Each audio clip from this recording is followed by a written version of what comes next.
Waalaikumsalam warahmatullahi wabarakatuh. Ustaz, ada seorang perempuan yang pernah menikah, tapi akhirnya dia bercerai, alias dia janda. Kemudian dia menikah lagi, tapi kawin lari. Capek. Orang menikah itu diam, maka dikawin sambil lari, bingung saya. Tidak disyariatkan kawin lari itu. Penghulunya juga bingung. Saya nikahkan engkau, Masya Allah. Saya terima nikahnya. Ada-ada aja. Kadang-kadang manusia itu dikasih yang nyaman, pilih yang susah. Dan dia dinikahkan oleh orang lain, sedangkan wali sahnya masih ada. Bagaimana hukum menikah seperti itu? Baik. Teman-teman sekalian, pernikahan itu diikat oleh beberapa ketentuan. Ketentuan-ketentuan dimaksud ada yang menjadi rukun. Di antara rukun-rukun itu, pertama ada yang menikahnya, laki-laki, perempuan. Jadi kalau menikahnya itu laki-laki, perempuan jelas tidak sah pernikahannya. Kedua, ada wali nikah. Wali nikah itu bagi yang masih gadis itu mutlak, bagian terdekat dari dirinya. Orang tua, ayah masih ada. Kalau ada itu ayah. Tidak ada kerabat terdekatnya, pamannya, kakaknya, atau adiknya, atau yang paling dekat. Dan wali ini fungsinya bukan hanya menikahkan, tapi menjadi jalur konsultasi jika ada hal-hal terjadi di rumah tangganya. Karena itu wali akan memberikan perlindungan pada perempuan supaya berfikirnya matang. Quran surah kedua ayat 221, paling kanan sebelah atas. Wala tunkihul musyrikin, wala tunkihul musyrikati hatta yu'minna. Jangan kamu laki-laki menikah dengan perempuan musyrik sampai mereka beriman.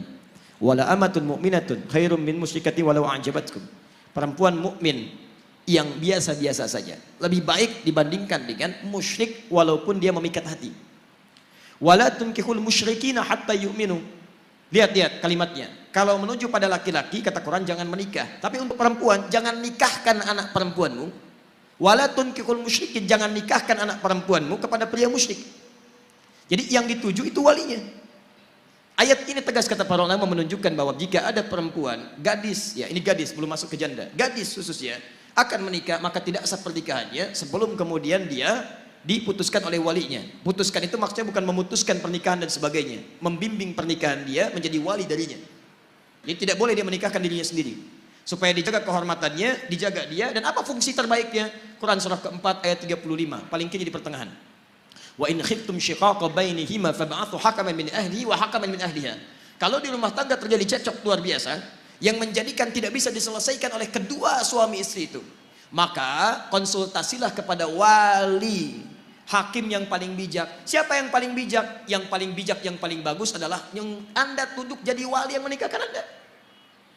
Karena itu yang paling dekat dengan Anda, yang paling mengerti Anda. Makanya ketika seseorang menikahkan, itu hati-hati. Bukan cuma mengatakan, saya nikahkan kau begini-begini, tapi ketika punya persoalan, dia harus jadi bagian dari itu untuk konsultasi dan sebagainya.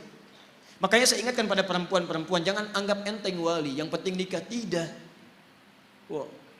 Walinya siapa? Pengennya sih wali songo. Oh, wali bagus. Tidak bisa. Ada wali bagian kerabat Anda. Jadi jangan anggap enteng, Anda sudah kawin lari, capek, gak ada wali dan sebagainya gitu kan. Repot. Ini bagian pertama. Kemudian ada mahar. Kemudian saksi, minimal 2 orang saksi di tempat yang sama. Kalau ini terjadi maka sah pernikahannya. Sekarang status dia bagaimana dengan janda? Sebagian ulama mazhab mengatakan seorang janda maka dia tidak harus minta izin kepada wali atau keluarga terdekatnya, baik ayah, ibu dan sebagainya. Dia punya hak karena pernah menikah, dia punya hak di situ untuk bisa mengajukan pernikahan sekalipun kemudian tidak harus izin dari keluarga terdekatnya. Tapi tetap pengetahuan dengan kerabatnya, wali dan sebagainya itu harus ada.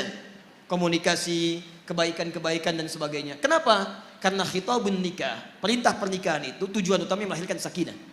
Quran surah ke-30 ayat 21. Wa min ayatihi an khalaqalakum min anfusikum azwaja litaskunu ilaiha.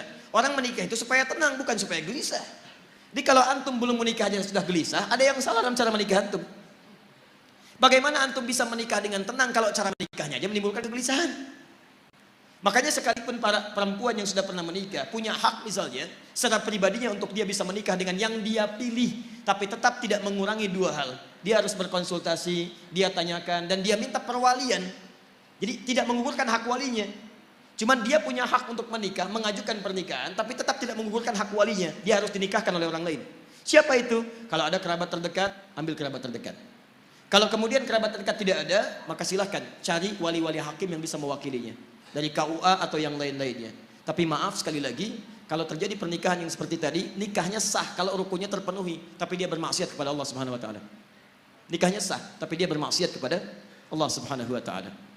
Baik, dan saran saya sederhana. Datangi orang tuanya, datangi kerabatnya, ya, kemudian minta restunya, minta maafnya, dan mohonkan ampun kepada Allah Subhanahu wa taala dalam kebaikan. Tapi ada kasus yang dibenarkan pernikahan seperti itu jika memang kondisi-kondisi dari wali terdekatnya, satu, menjauhkan dia dari Allah Subhanahu wa taala. Ada ancaman yang membahayakan bagi agama dan kepercayaannya. Misal, dia beda agama, seorang anak. Kemudian ketika dia pindah agama, dia mau menikah, diancam oleh orang tuanya. Kalau kamu kemudian mau saya jadi walinya, kamu harus kembali kepada agama kamu. Kalau tidak, kamu begini atau menghadapi siksa, maka dia boleh meninggalkan itu. Kemudian dia menikah dengan apa yang ia pilih dan menjadikan yang lain sebagai walinya. Misal ustadz tertentu atau dari KUA atau sebagainya. Saya tidak tahu kasus spesifiknya yang mana ini yang dimaksudkan. Tapi kalau misalnya, mohon maaf, yang dimaksudkan yang pertama, maka saran saya supaya bisa kembali kepada walinya, kemudian dia meminta maaf dan bersama-sama beristighfar kepada Allah Subhanahu wa taala. Kalau nikahnya sah sepanjang rukunnya terpenuhi, tapi sekali lagi dia bermaksiat kepada Allah Subhanahu wa taala. Dan ingat, di rumah tangga, hadis Al-Bukhari, buka di Al-Adabul Mufrad paling kanan sebelah bawah, ridha di rumah tangga jika orang tua masih ada, salah satunya ditentukan oleh ridhonya orang tua. Ridhallahi fi ridhal walidi wa sukhtullahi fi sukhtil walid. Allah taala alam bisawab.